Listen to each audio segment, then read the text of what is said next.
Bismillahirrahmanirrahim. Assalamualaikum warahmatullahi wabarakatuh. Teman-teman sekalian, Allah Subhanahu wa taala berfirman di dalam surat Al-Fajr, "Ya ayyatuhan nafsul mutmainnah, irji'i ila rabbiki radiyatan mardiyah." Wahai jiwa yang tenang, kembalilah engkau kepada Rabbmu dalam keadaan ridho dan dalam keadaan diridhoi. Hari ini kita akan bahas tentang masalah belajar ridho. Mungkin di Indonesia orang jarang menggunakan kata ridho karena biasanya diganti dengan kata ikhlas. Padahal ikhlas itu lebih kepada urusan niat kita ketika beribadah. Cuman kita kan sering bilang kalau misalnya ada yang dapat musibah, ikhlasin aja yang ikhlas. Padahal di situ bukan bab ikhlas. Kalau ibadah ya ikhlas, tapi kalau babnya ketentuan Allah dalam hidup kita atau takdir, maka yang lebih tepat istilahnya adalah ridho. Jadi kalau misalnya kita dapetin seseorang sedang dapat musibah, nasihat kita adalah ini adalah ketentuan Allah, mudah-mudahan ada kebaikan di dalamnya. Nah itu kalimat ridho tuh, mudah-mudahan ada kebaikan di dalamnya. Kalau bahasa lainnya mudah-mudahan ada hikmah. Nah hari ini kita pengen belajar tentang ridho. Apa aja sih bentuk-bentuk ridho? Seberapa pentingnya ridho dalam kehidupan kita? Teman-teman yang dirahmati Allah, orang yang paling beruntung di akhir hayatnya adalah orang yang ridho. Makanya Allah berfirman di surat Al-Fajr tadi, panggilan kepada orang yang ridho. Ketika dicabut ruhnya, ketika dicabut nyawanya, Allah memanggil mereka dengan panggilan jiwa yang tenang.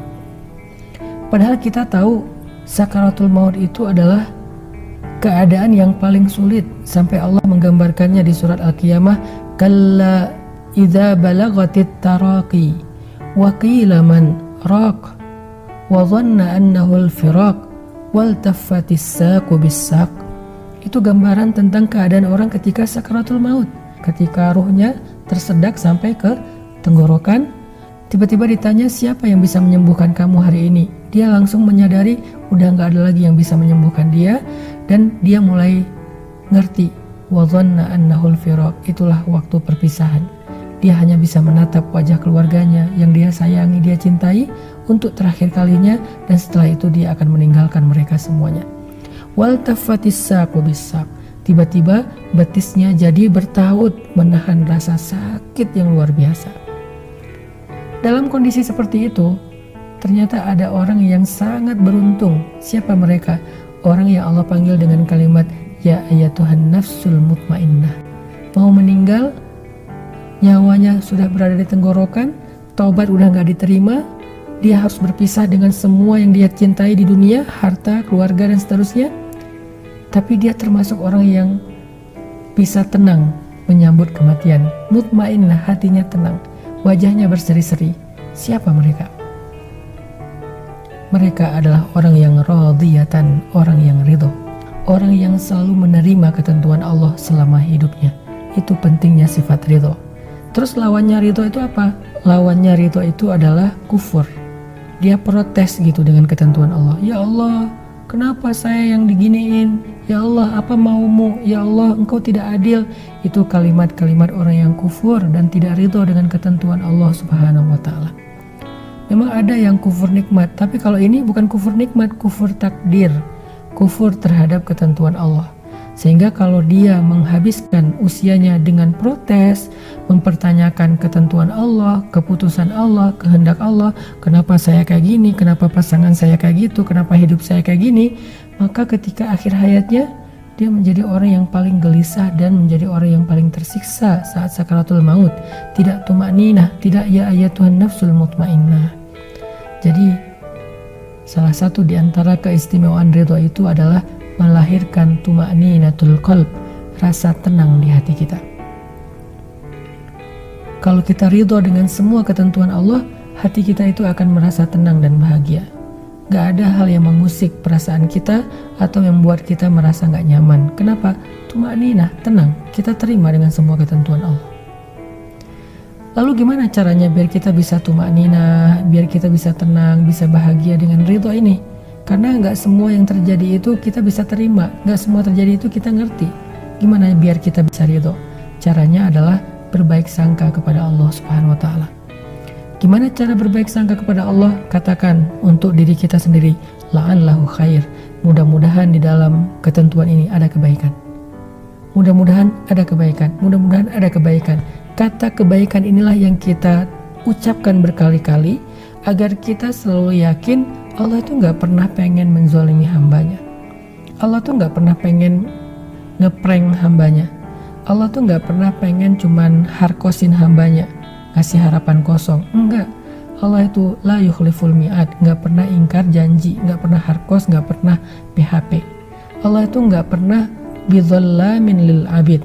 Allah tuh gak pernah zalim kepada hambanya atau suka ngerjain hambanya, ngeprank hambanya, gak pernah.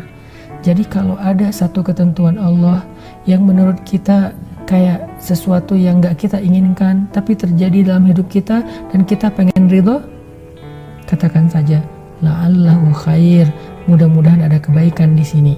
Sehingga dengan kita katakan mudah-mudahan ada kebaikan di sini, kita sudah berbaik sangka kepada Allah Subhanahu wa taala.